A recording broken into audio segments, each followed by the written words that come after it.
and I was crystal clear about the assurances which are needed on the backstop, having heard the views of MPs in the House of Commons.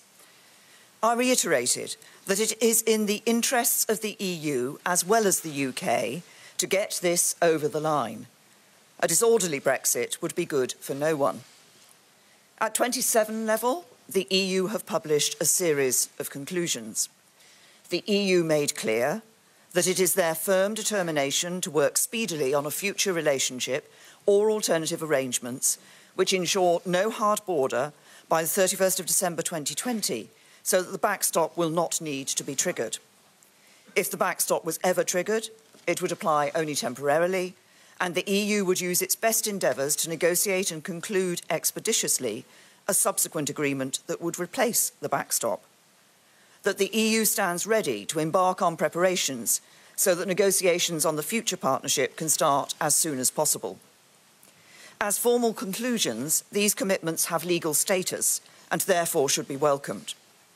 As I've always said, the guaranteed way of avoiding the backstop is to have the future partnership in place by the time the implementation period is over. The EU is very firmly committed to this course.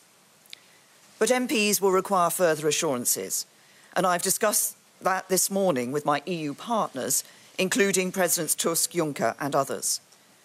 I note that there has been reporting that the EU is not willing to consider any further clarification.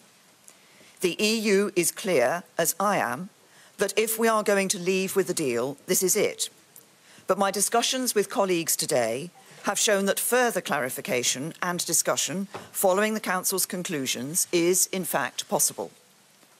There is work still to do, and we will be holding talks in coming days about how to obtain the further assurances that the UK Parliament needs in order to be able to approve the deal. I say again, it is in the overwhelming interest of all our people, in the EU and the UK, to get this done and as quickly as possible.